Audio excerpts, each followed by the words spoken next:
ડભોઈ સરિતા ફાટક પાસે પ્રથમ એક સાઈડના બનેલા રેલવે ઓવરબ્રિજની આજુબાજુ અને બ્રિજ ઉપર બમ્પર બનાવવામાં આવ્યા છે, તેમજ પલાસવાડા રેલવે ફાટકની આજુબાજુ રોડ ઉપરના બમ્પર ઉપર સફેદ પટ્ટા નહીં મારવાના કારણે ટુ વ્હીલર વાહન ચાલકો અકસ્માતના ભોગ બને છે અને પડી જવાના અનેક બનાવો સામે આવ્યા છે. બેદરકારીના કારણે વાહન ચાલકો ભોગ બને છે, ત્યારે રેલવે વિભાગ અને આરએમડી વિભાગ દ્વારા સફેદ પટ્ટા મારે તેવી વાહન ચાલકોની માંગ ઉઠવા પામી છે.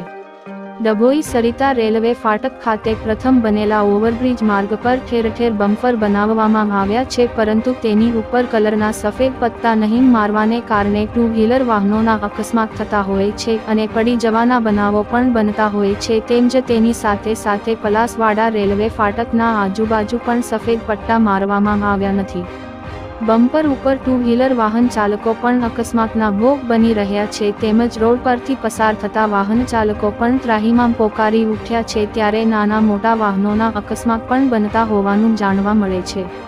આ માર્ગ પરથી 24 કલાક વાહનોની અવરજવર રહેતી હોય છે, ત્યારે રેલવે વિભાગ અને આરએમડી વિભાગ વહેલી તકે કલરના સફેદ પટ્ટા મારવામાં આવે તેવી વાહન ચાલકોની માંગ ઉઠવા પામી છે. રિપોર્ટર અફઝલ રજા ખત્રી, GPK ન્યૂઝ.